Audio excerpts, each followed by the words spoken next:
Hello दोस्तों, तो कैसे हैं आप लोग। जैसा कि वीडियो के टाइटल में आपने देख ही लिया है और वीडियो की स्टार्टिंग में मैंने बता दिया है कि आज हम डिस्कस करने वाले हैं कुछ इंटरेस्टिंग फैक्ट्स डूम्सडे के बारे में। तो भाई, अब जिस बंदे का नाम डूम्सडे है ना, तो उससे समझ जाओ कि वो कितना खतरनाक हो सकता है, क्योंकि डूम्सडे का मीनिंग ही होता है धरती का आखिरी दिन। और आज की इस वीडियो में हम डिस्कस करने वाले हैं एक ऐसे सुपर विलन के बारे में जिसने ऑलमोस्ट पूरी की पूरी जस्टिस लीग का आखिरी दिन ले आया था। तो पहले मैं आपको ये बताता हूँ कि डूम्सडे आया कैसे। तो भाई देखो, डूम्सडे जिस तरीके से लड़ता है और जिस तरीके से वो फाइट करता है, इससे तो आप समझ सकते हो कि वो बहुत ही एंशिएंट क्रिएचर है। लेकिन वहीं डीसी की एक कॉमिक में हमको ये पढ़ने को मिला था कि साइंटिस्ट की एक टीम ने डूम्सडे को एक प्रोजेक्ट में बनाया था और जिस प्रोजेक्ट का नाम था प्रोजेक्ट कैडमस। अब क्योंकि साइंटिस्ट ने डूम्सडे को सुपरमैन के डीएनए से बनाया था, तो वो ऑलमोस्ट सुपरमैन जितना ही पावरफुल था, या फिर ये कह सकते हैं कि वो सुपर विलेन बिजारो जितना पावरफुल था। और प्रोजेक्ट कैडमस जिस पर्सन के अंडर में आता था, जो कि प्रोजेक्ट कैडमस को चला रही थी, वो थी लिलियन लूथर, लेक्स लूथर की मॉम। अब बात करते हैं नेक्स्ट फैक्ट की। तो डूम्सडे की अपनी ही एक हिस्ट्री है डार्कसाइड के साथ। डार्कसाइड जो कि खुद एक सुपर विलेन है। तो गाइस देखो, डार्कसाइड खुद एक सुपर विलेन है जो कि डिफरेंट प्लैनेट्स को कॉन्क्यूर करता है, यानी कि उन्हें हासिल करता है अपनी पावर के दम पे और अपनी आर्मी के दम पे। अब डूम्सडे और डार्कसाइड कैसे कनेक्टेड हैं, ये मैं आपको क्लियर करता हूँ। जब डार्कसाइड की शादी हो रही होती है, तो किसी तरह स्पेस से ट्रैवल करता डूम्सडे पहुँचता है उस प्लैनेट पे, और वहाँ पहुँचते ही वो करता है जिसके लिए उसको बनाया गया है, यानी कि सिर्फ डिस्ट्रक्शन और तबाही। और वो वहाँ की प्लैनेट प्रिंसेस यानी कि डार्कसाइड के दुल्हन को भी मार देता है।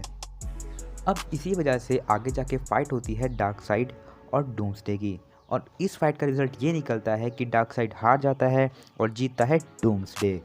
अब आप इसी बात से पता लगा सकते हो कि डूम्सडे कितना स्ट्रांग है, जब वो डार्कसाइड जैसे सुपर विलेन को हरा सकता है जिसने कि अकेले ही पूरी जस्टिस लीग को पकड़ लिया था। अब बात करते हैं अगले इंटरेस्टिंग फैक्ट के बारे में। तो अगला इंटरेस्टिंग फैक्ट ग्रीन लैंटर्न से रिलेटेड है।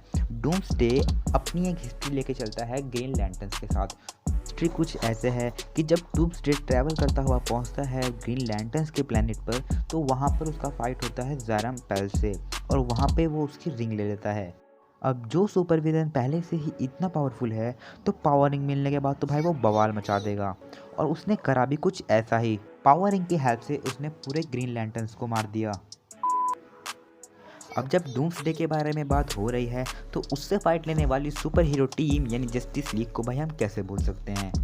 तो अगला फैक्ट ये है कि डीसी के ही एक कॉमिक यूनिवर्स में हमें ये पता लगा था कि डूम्सडे ने पूरी जस्टिस लीग को हरा दिया था, वो भी सिर्फ एक हाथ से। अब एक हाथ बंधे होने पर भी डूम्सडे इतना पावरफुल था कि उसने सबकी वाट लगा दी। अब डूम्सडे को हराने के लिए जस्टिस लीग ने सब यूज़ कर लिया, सारे वेपन्स, सारे बॉम्ब्स, और वो सक्सेसफुल भी होते हैं। लेकिन डूम्सडे को हराने में नहीं, बल्कि उसका दूसरा हाथ खोलने में। अब बात करते हैं नेक्स्ट फैक्ट की तरफ। तो नेक्स्ट फैक्ट ये है कि डूम्सडे को उसका नाम डूम्सडे कैसे मिला।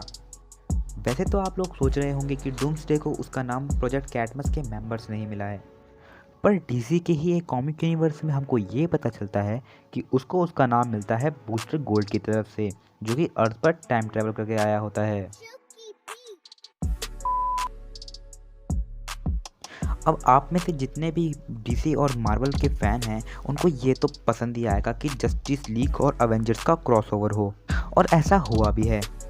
डीसी और मार्वल के कॉमिक यूनिवर्स में हमें यह दिखाया गया है कि जस्टिस लीग और एवेंजर्स का क्रॉसओवर होते ही सारे कैरेक्टर्स मर्ज हो जाते हैं, और डूम्सडे मर्ज होता है डॉक्टर डूम के साथ, और तब वो कहलाता है डॉक्टर डूम्सडे।